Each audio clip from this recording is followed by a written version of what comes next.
Okay, it's 11 o'clock, so we will start class, but we're starting with an iClicker, so go ahead and join on the iClicker. This quiz was already sent out, and then we have I'll give you all 5 minutes to think about these. You don't have to do any math. This is conceptually thinking about if you're giving the same heat to two different substances that they're different by some means, which would have a larger change in temperature. So which would increase in temperature more?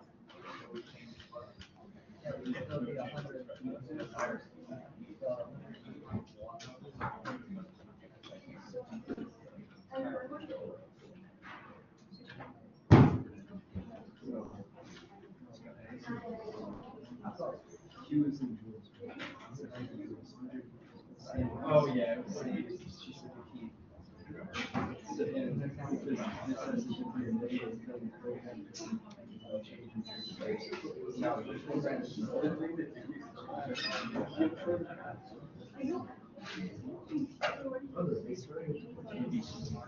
So change in temperature is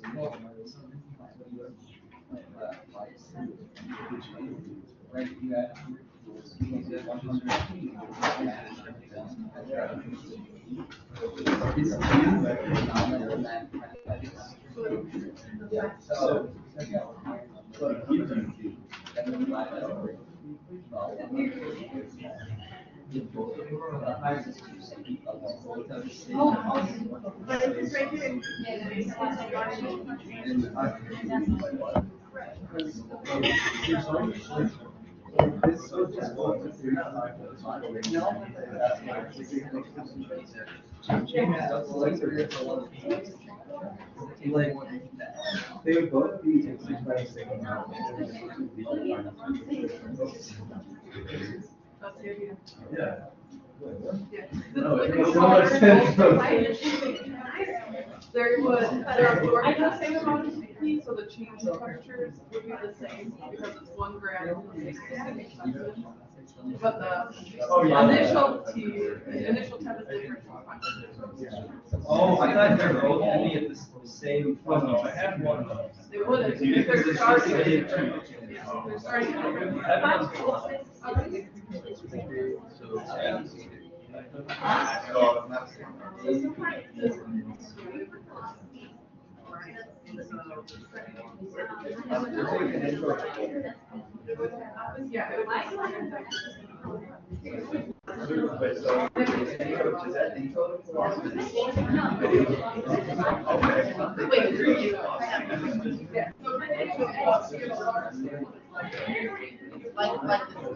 Like 5.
Okay, it's 11:05. I'll give you 30 seconds if you want to put in any more answers.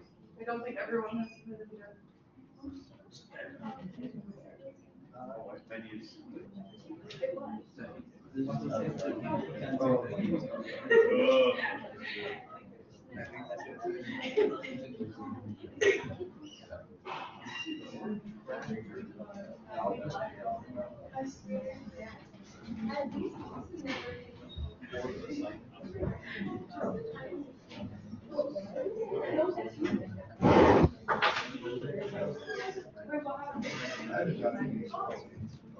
Okay, gonna end it here.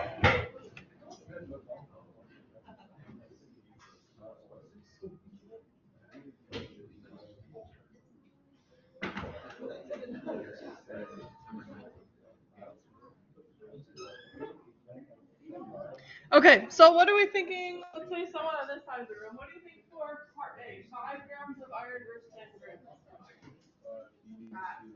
5 would have a higher increase in temperature. Why is that?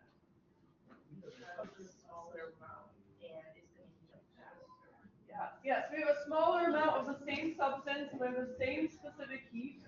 If you're heating up a smaller amount of a substance versus a larger amount with the same amount of heat for both, then the substance with a lower amount of it, so the 5 grams here, will be able to heat up to a higher temperature than the larger sample, which won't heat up quite as much. Okay, how about B? We'll go to this side of the room. I feel like it's deal or no deal. B, so 1 gram of iron or 1 gram of zinc? Yeah. And why is it zinc? Because if you look up iron. Yes, so zinc has a lower specific heat than iron. We have the same amount of both substances, so the substance with a lower specific heat requires less energy to increase its temperature by 1 degree Celsius, 1 gram of it by 1 degree Celsius. So if you have the same amount of heat provided to both of these substances, zinc will be able to increase in temperature to a larger degree, to a higher temperature than iron because it requires less energy to change in temperature. Okay, how about C? What do you all think for C? Anyone in the room? We don't have to go by sides. Equal. Equal. Why do they equal? Why do you think equal? Yeah, the same amount. We have the same amount. What about temperature? They're both in the same state. They're both in the same state. Yeah, so both of these, we have liquid water between its melting point and boiling point. So we have liquid water here. Specific heat is the same. The amount is the same. So the delta T, the change in temperature for both of these substances, both of the water samples, the delta T will be the same. The change in temperature will be the same. The initial temperature and the final temperature are different because we're starting at different initial temperatures, but the change in temperature will be the same. Okay, follow-up questions on any of these? Any of that unclear?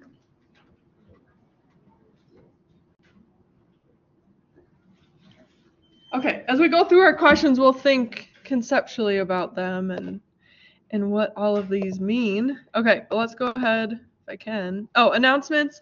So we're not going to finish chapter 6. Oh, you have a question? Yeah, that's okay. No, it's helpful to memorize water because we'll use that a lot, liquid water. But either way, you'll be provided specific heat values. Okay, so we're not going to finish chapter 6 PowerPoint today. We'll finish it on Monday. So I extended the chapter 6 achieve due date to be Wednesday. So you have the extra couple of days to work on it. But after today, you'll be able to complete through, I believe it's number 20, and there's like 26 questions. So good idea to complete 1 through 20 or nearly 1 through 20 over the weekend. So you're not trying to do all 26. Tuesday night or Wednesday morning. Up to you though. You all are adults. On Monday, I have to change my office hour, so it's not going to be at 1 o'clock. It'll be at 4 p.m. and it'll be online. So via Blackboard Collaborate. If you go to our Blackboard site, open up Collaborate, it'll be on there. Yeah, I think that's all I need to say. I'm going to post an announcement today to remind everyone about this, and then I'll remind you in class on Monday as well. Okay, so at the end of class, I don't know why the slide's not going. We kind of started thinking about this question, but we hadn't completed it. So we'll complete this now. So we have a sample of a solid transferred from boiling water. So the solid has a high temperature, because it was in boiling water. And then it's transferred to another sample of water that's 22.5 degrees Celsius. And we have 152 grams of water that is at 22.5 degrees Celsius. The temperature of the water, after adding that hot solid, the temperature of the water rose to 24.3 degrees Celsius. Our goal is to calculate the specific heat of the solid. So we'll have to do some work to get to this specific heat. But key concept here is that our system that's giving away or absorbing heat is that solid. The surroundings are the water, And so any heat that is, we see that the temperature of the water is increasing. All of the heat that's absorbed by the water is lost by the solid. So if we can find the heat flow, the Q value for water, then we can determine the Q value for the solid, because it would be the same value but opposite in sign.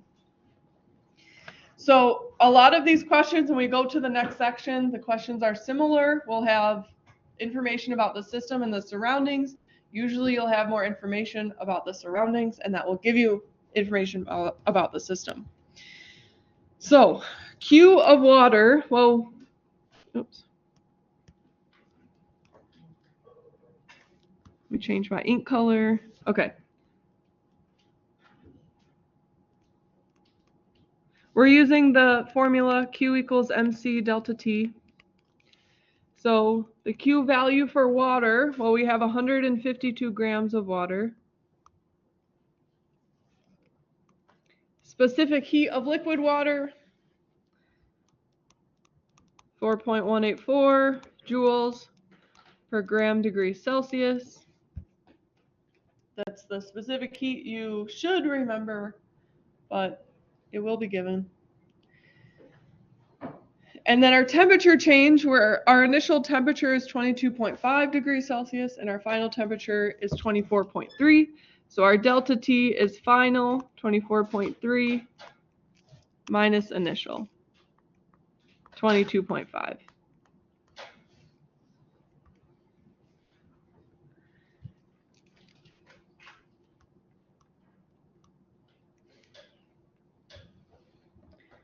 So the Q value for water, the heat absorbed by water, I can say absorbed because we know temperature is increasing. If you multiply all of this together, we have 1,144.7 joules. Not worried about sig figs in this question.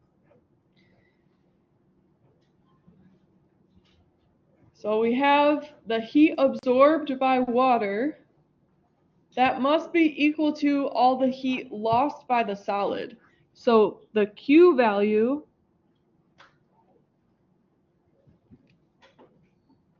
I don't know why that was erasing. Why?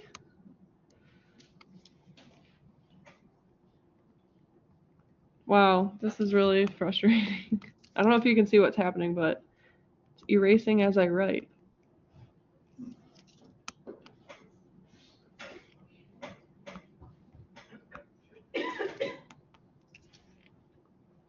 Okay, let me exit out and reopen it. Let's see what happens.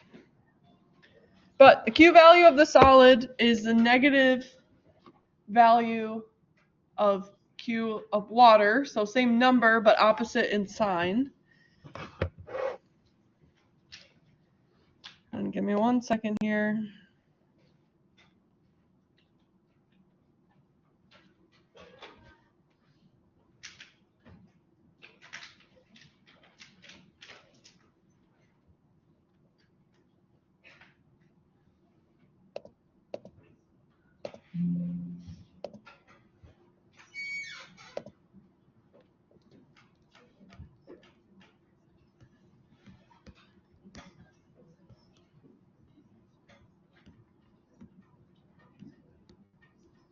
Okay, looking better.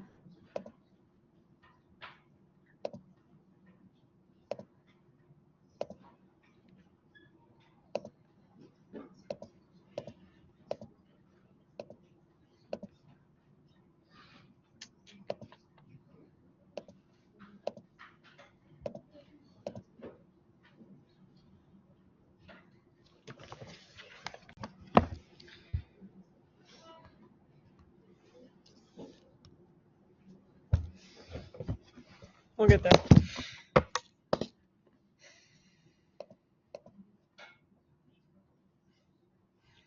Okay, I think we're good now.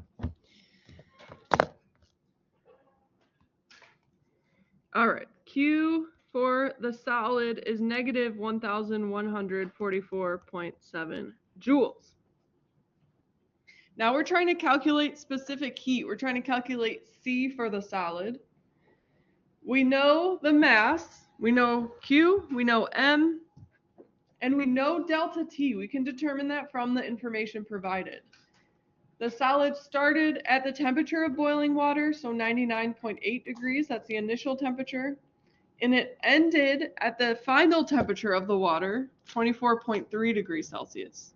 So when you put that hot solid into that cool water, they exchange heat until they end up at the same thermal energy, so the same temperature. So if we know final temperature of the water, we know final temperature of that substance. So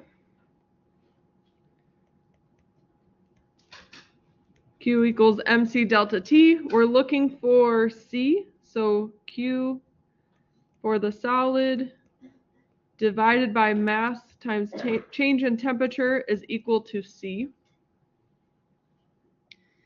Specific heat. Then we can plug in our values. So Q value for the solid is negative 1,144.7 joules. We found that out in that first equation. The mass of the solid is provided 43.29 grams. And then the change in temperature, final temperature is 24.3 degrees Celsius, and initial temperature is 99.8 degrees Celsius.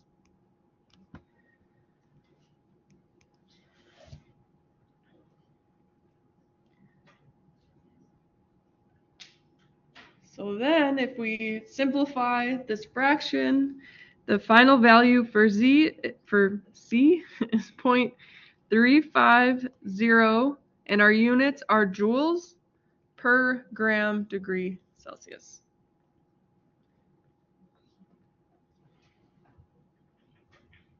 So we're using information from the temperature change in the water, specific heat of water, mass of water, to then gather information about the solid, and we can calculate specific heat for that solid. Yes. And specific heat ever be negative? No. No, because it's always the amount of energy by definition to increase the temperature by 1 degree. So it would have to absorb energy. It's a good question.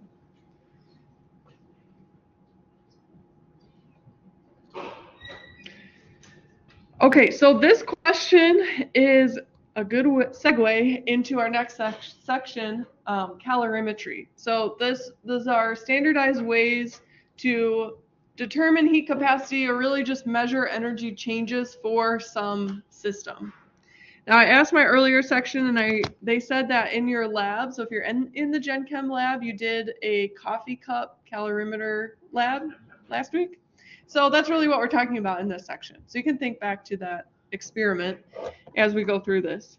So calorimetry is the measurement of heat flow. And the actual tool that we use, or the instrument that we use, is a calorimeter. So the calorimeter is what measures heat flow. And so a chemical reaction takes place in the calorimeter.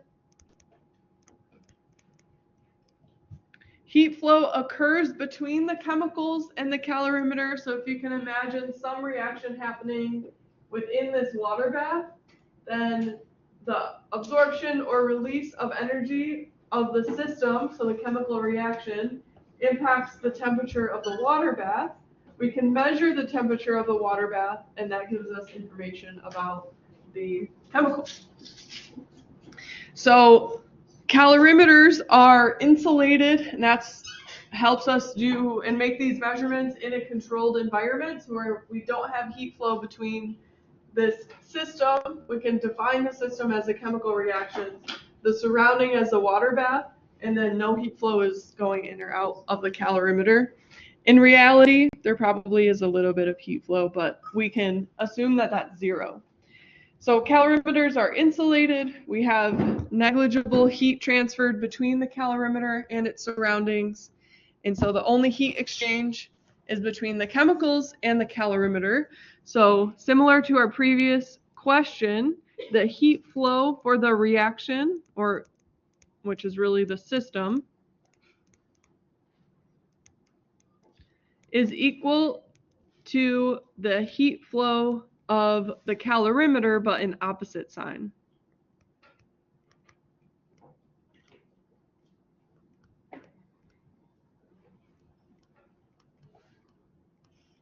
So by using a calorimeter, we're limiting the surroundings of the system to that water bath where the reaction is occurring.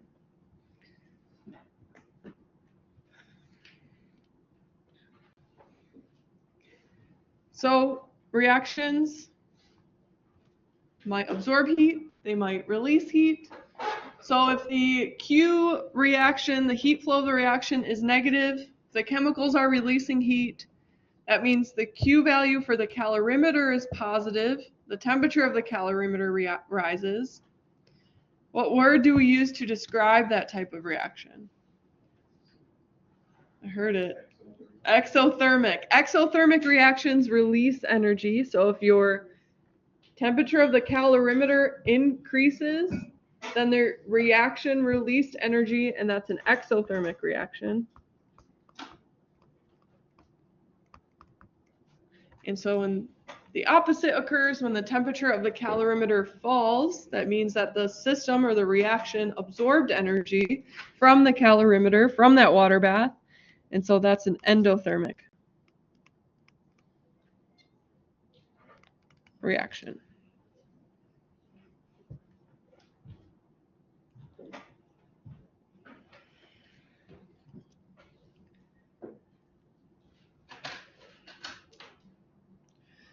So when we are going through these questions, these scenarios, and we're measuring, the temperature change that we can measure is the temperature change of the calorimeter. And so the temperature change is related to the heat exchange of the calorimeter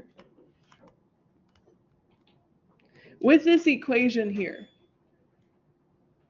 It's dependent on the heat capacity of the calorimeter, and we're not changing the mass of the calorimeter at all. So this heat capacity, the total heat capacity, takes into account the amount of heat required to raise the temperature of the entire calorimeter, which includes the water bath, the container, and the thermometer by 1 degree Celsius. So we don't take into account here, because we just have a standard calorimeter, we're not changing the mass of that.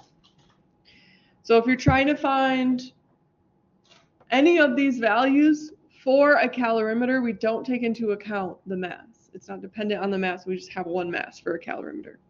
So the total heat capacity of the calorimeter has units of joules per degree Celsius. There's no gram here, we're not measuring mass for the calorimeter. For any other substance that you might put into a calorimeter, then you do have to measure mass, but for the calorimeter itself, you do not.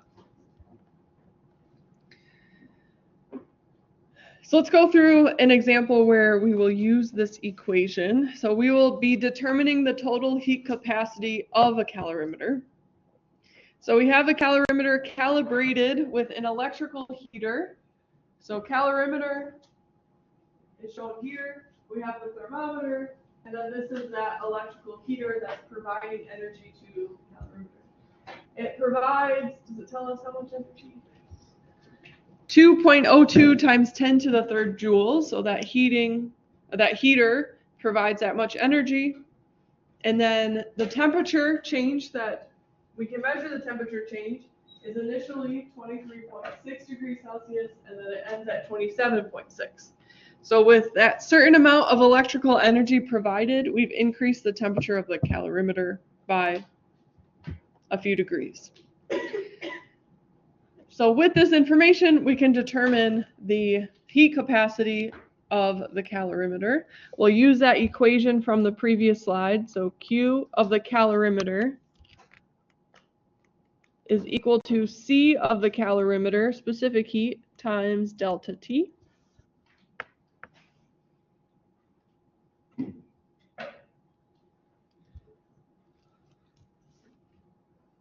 Our delta T, we have final temperature minus initial, so 27.6 degrees Celsius minus 23.6. So 4.0 degrees Celsius is our delta T.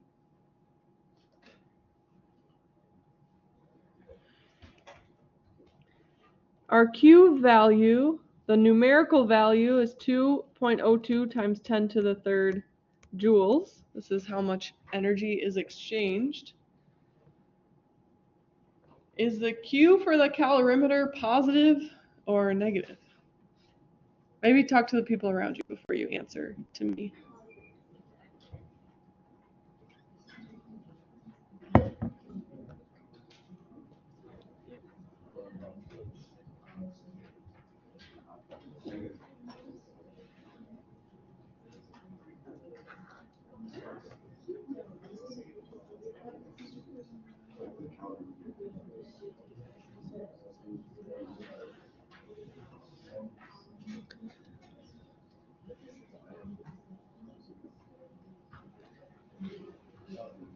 So before I ask you that question, I'll ask, is the calorimeter absorbing or releasing heat?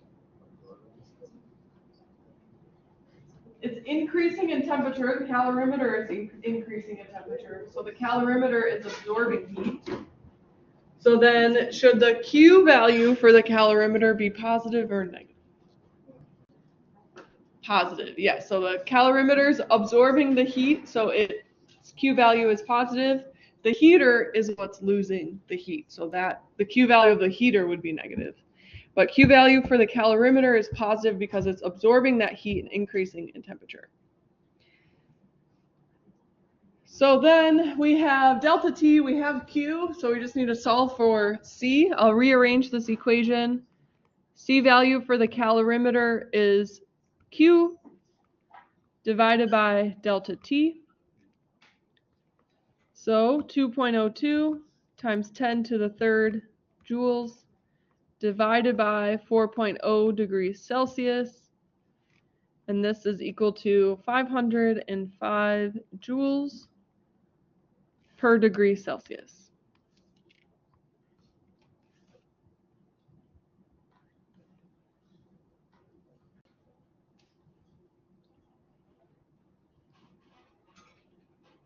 So this applies to different types of calorimeters. We'll talk about two different types.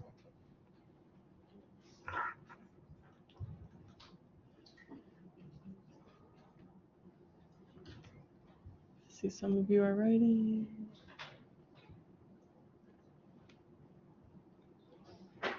Okay, so there are two types that we will talk about here. So we could have constant pressure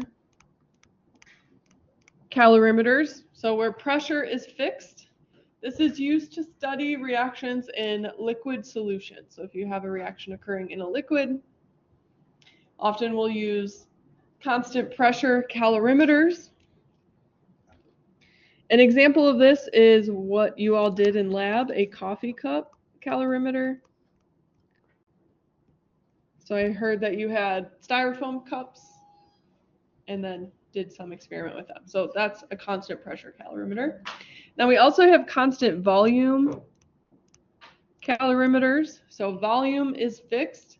This is used to study reactions that involve gases. So the pressure may change if you're generating a gas, and that's fine, but the volume will stay the same. And these are called bomb calorimeters. and we'll look at what that looks like in a couple of slides.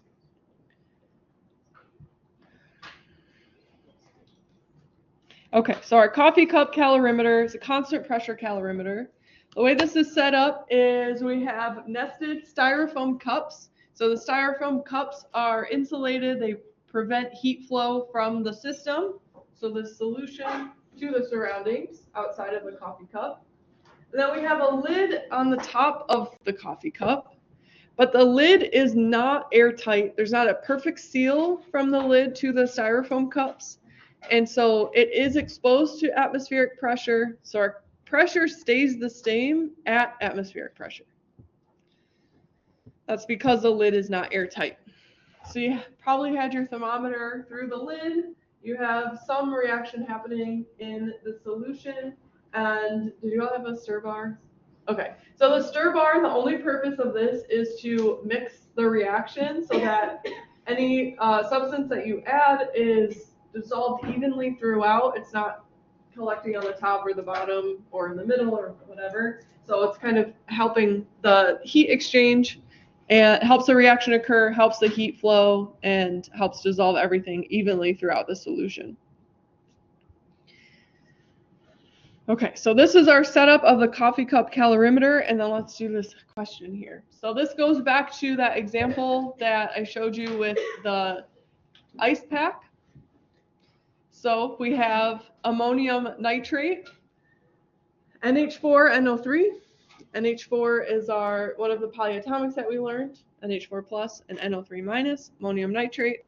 So this is a salt that's used in cold packs. When the salt dissolves into its ions, it absorbs energy. So that's the endothermic property of that salt. So when 20 grams, in this question we have 20 grams of the salt, we're dissolving it in 125 grams of water. We can measure the temperature change of the solution. So the temperature change of the water is it's initially 23.5 and then it falls to 13.4 degrees Celsius. We're looking for Q for dissolving the salt. So we're looking for Q of ammonium nitrate. Is this process, before we even do that, is this process exo or endothermic, the dissolving of ammonium nitrate? It's endothermic because the temperature of the water, which is in the surroundings, that temperature is changing by lowering. So the water is giving away energy, the salt is absorbing energy, and so that salt dissolving is an endothermic reaction. Okay, so we will find first Q of water, and then that will tell us that the Q value for ammonium nitrate is the same number but opposite in sign.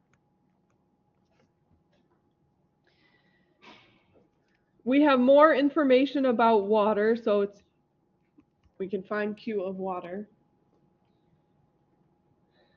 We know mass of water, and we're using MC delta T, so I'll write that at the top here as well. Q equals MC delta T. Mass of water is 125 grams. Specific heat of water, 4.184 joules per gram degree Celsius. And then we have our temperature change, 13.4 degrees Celsius is our final temperature, and our initial temperature is 23.5.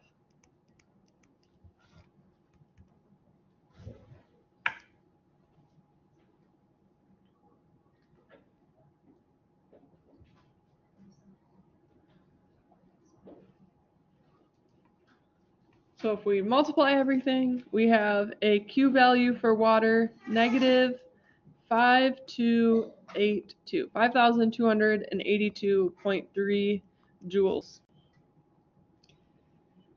I have another question for you to think about and then talk to your classmates about. Why is this value negative? Why is this Q value negative here?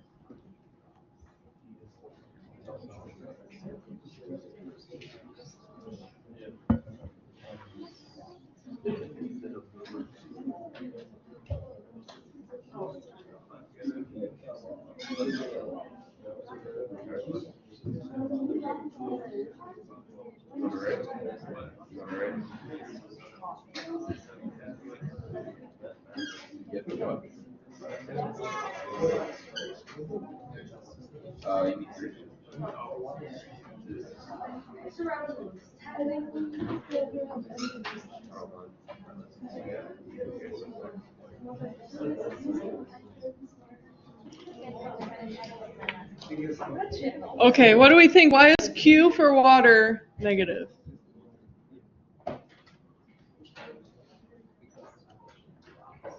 Because its temperature drops. What were you gonna say? Yeah. Yeah, so yes, the temperature of water drops. The negative sign indicates that energy is leaving the water, it's leaving the surroundings and going to the system, which is this dissolving of the solid. So the water is losing heat, and we see that through the temperature dropping. The salt is what's absorbing the energy. So what Q for water is negative, but the Q value for ammonium nitrate is the same number, 5,282.3, but opposite in sign, so positive 5,282.3 joules. So the ammonium nitrate is absorbing the energy that is lost by the water. So the water gives away energy. The ammonium nitrate absorbs energy. Ammonium nitrate is the system, and that's the endothermic process, is that dissolving of ammonium nitrate.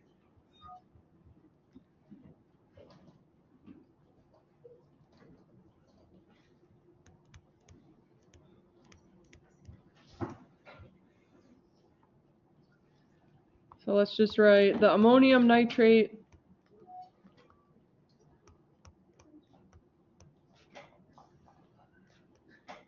absorbs energy from the water, which is the surroundings.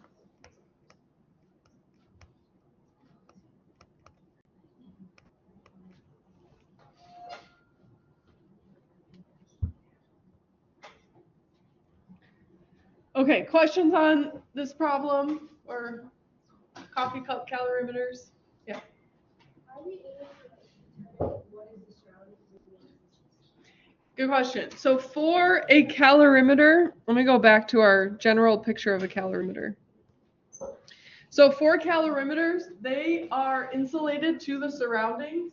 So anything that occurs within the calorimeter, that's where we define the system and the surroundings. So for calorimeters, they're in a water bath. The water bath will be the surroundings, and then anything else that you add is the system. So anything else that you add would take energy from the water or give energy to the water.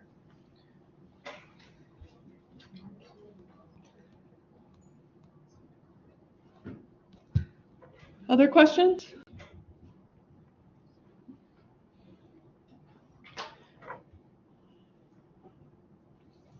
Okay, so next we have these constant volume or bomb calorimeters.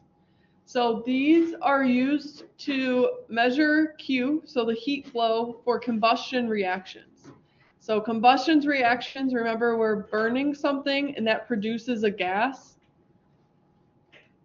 So the pressure in the closed system can increase if we're increasing the amount of gas particles, and that's fine, the pressure can change, but the volume will stay the same. So this is set up where we have a sample pellet in a sample dish.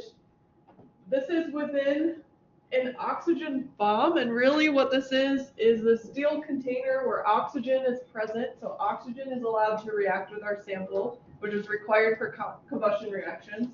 We have ignition wires to start the reaction, give enough heat for the reaction to occur.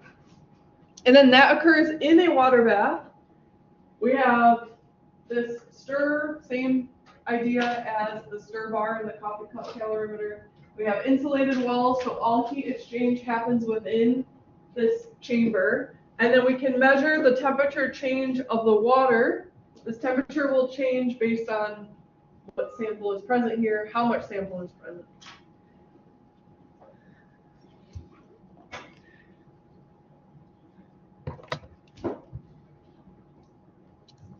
Okay, and then for any change in energy, so this change in energy, delta E is shown on the next slide. E is for energy, delta is for change. So any change of energy in the constant volume calorimeters is equal to the Q, so heat flow at constant volume.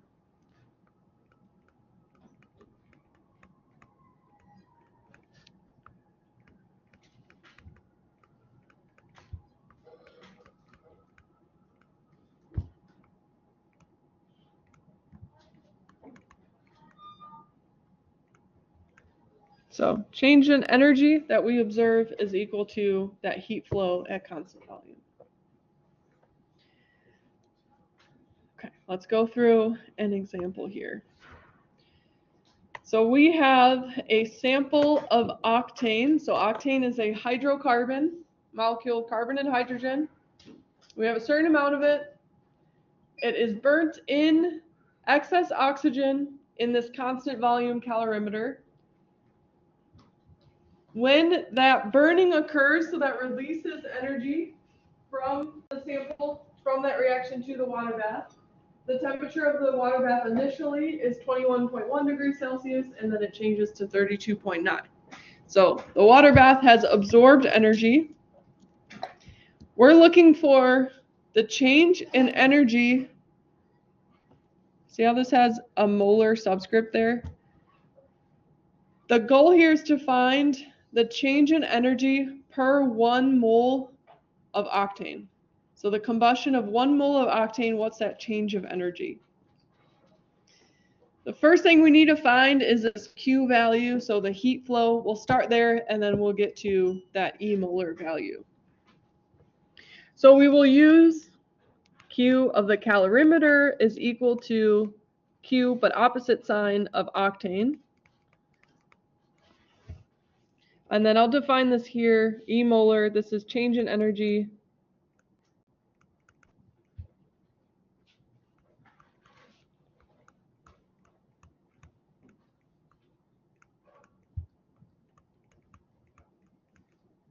per 1 mole of octane.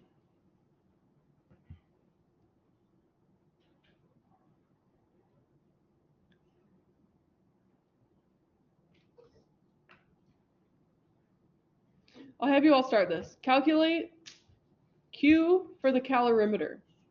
You do have all of the information that you need.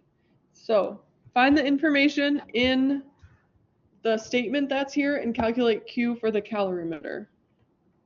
If you are confused, let me know.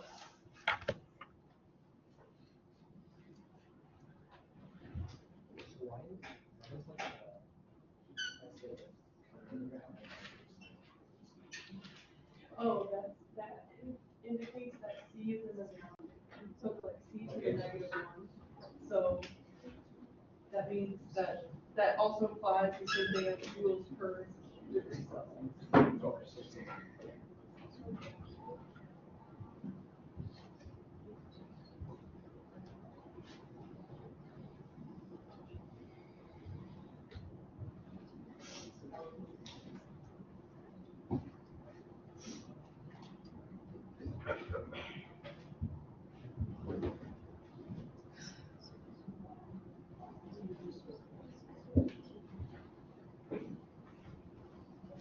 Remember when we're finding Q for a calorimeter?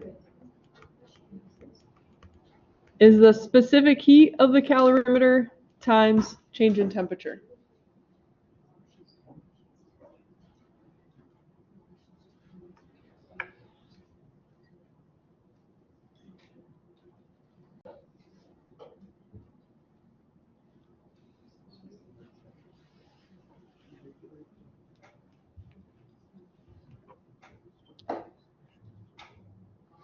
So they provide the heat capacity of the calorimeter, 510 joules per degree Celsius, and the temperature change.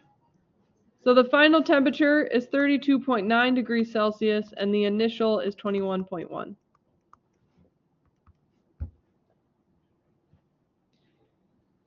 And So that's all we need for Q of the calorimeter. So Q of the calorimeter is 6,018 joules.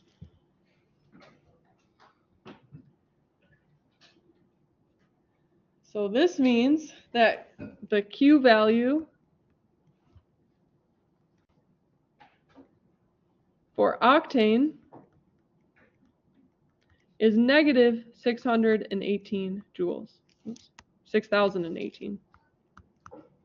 Let's remember the water is increasing in temperature, so the water is absorbing energy. That's why its Q is positive. Octane, when it combusts, releases energy, and so its Q value is negative.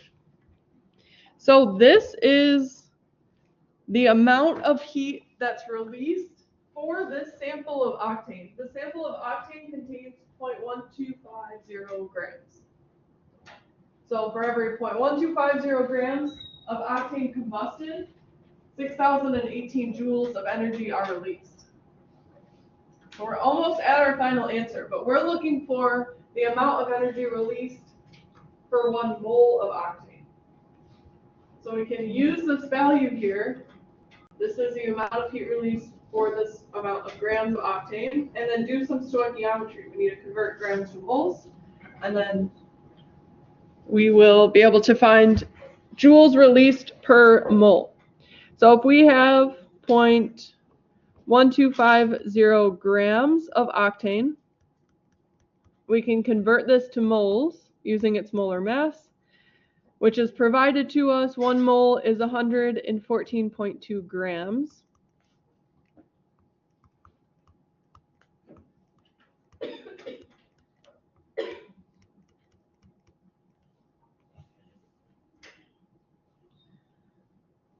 So in this sample, we have 0.00109 moles of octane, or 0.00109 moles of octane, 6,018 joules of energy are released. And so if we want to find joules per 1 mole, we just have to divide our two values here. 6,018 joules divided by 0.00109 moles.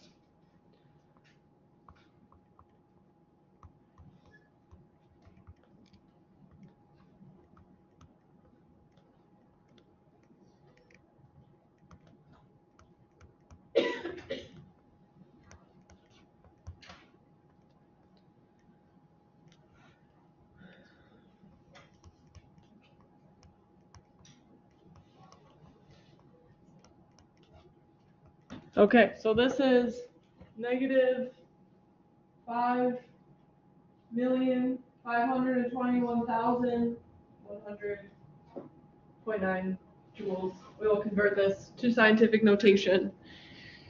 This is negative 5.5 times 10 to the 6th joules per mole. So this means if you have 1 mole of octane that combusts, it will release 5.5 times 10 to the 6th joules per mole. This is the enthalpy of combustion. We're going to talk about enthalpy in the next unit. We'll just get through 1 or 2 slides. This is the enthalpy of combustion of octane. So different substances will have different enthalpies, but this enthalpy describes the energy exchange through reactions. Okay, so that's our next unit. I just want to go through 1 or 2 slides to set this up. Then we'll start here on Monday. So we've talked about this already. All chemical reactions absorb or release energy from their surroundings, usually in the form of heat. So we've talked about these 2 examples. Mixing ingredients in an ice pack, and then we'll absorb energy. Combustion reactions release energy. So enthalpy of reactions are provided often like this, where you have some reaction. In this case, this is the combination of hydrogen gas, oxygen gas to produce water. That reaction releases 572 kilojoules for every time that reaction occurs. So enthalpy is measured in calorimetry, but often provided in units of kilojoules per mole of reactant used or product produced.